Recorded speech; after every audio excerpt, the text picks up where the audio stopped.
couple of Baltimore's most inviting tourist sites have a decidedly macabre side, one involving a famous American writer, and the other a sailing vessel with the rumor of some ghostly spirits roaming the deck.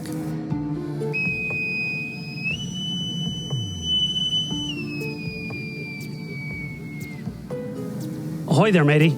Ahoy. What's your name? My name is Brian Auer. And this is the USS Constellation. How old is this ship? She was built in 1854. She was last under sail under her own power in 1893, so well over 100 years ago. She's roughly 179 feet long.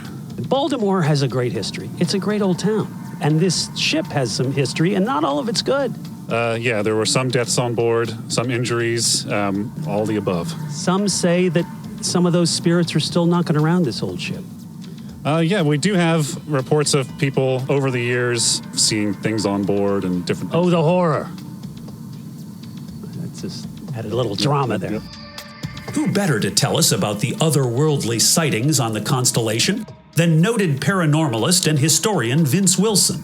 One of my favorite ghost stories, or the most macabre ghost stories, is that of a sailor who was so disillusioned that he hung himself from the upper deck, strung a rope up top, created a noose for himself, and sometimes people can, to this day, hear the swaying of the noose and see a silhouette in the night sky of a man hung from above. Isn't there a story of people that came on the ship and met up with a tour guide who was dressed in period costume, gave them a nice tour, and then... That's absolutely correct. When he came up and told the crew about this wonderful guide, he said, "We didn't have anyone in period costume today."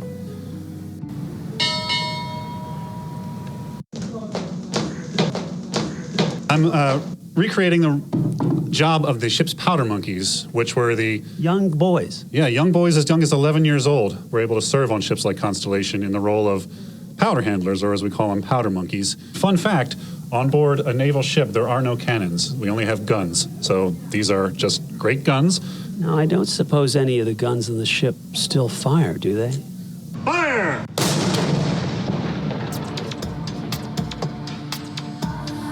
Every sailor was assigned a hammock when they come on board.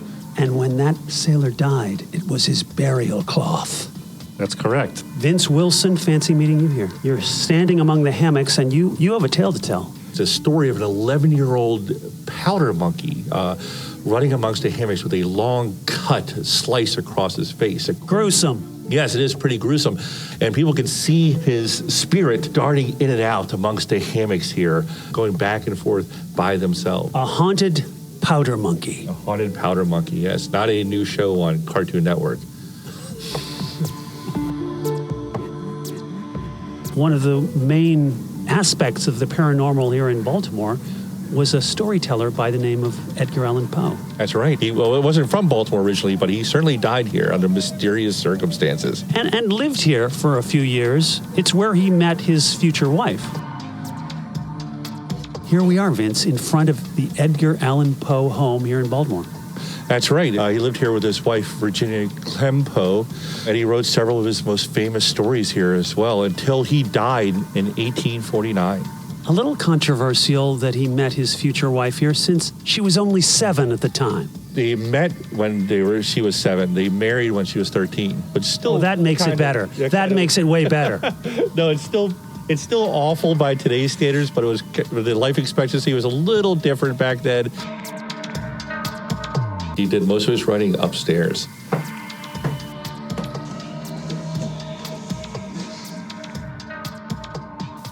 So, Vince, this would have been Poe's garret. That's correct. It is made up to look like Poe's bedroom, but there's no real concrete evidence to suggest he definitely slept up here. This may or may not be the raven from his poem. That's correct.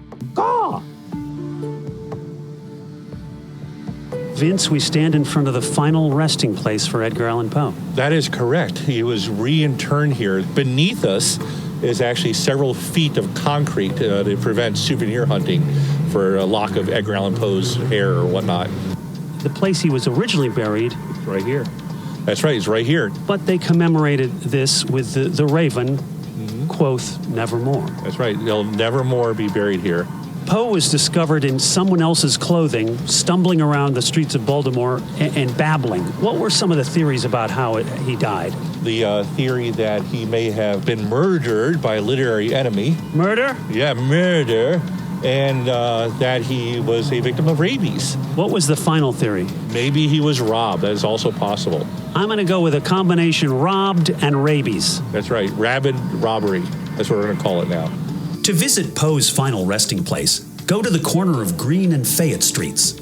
As for his house, it's on North Amity Street, by appointment only. And the USS Constellation? Head to Baltimore's Inner Harbor. You can't miss it.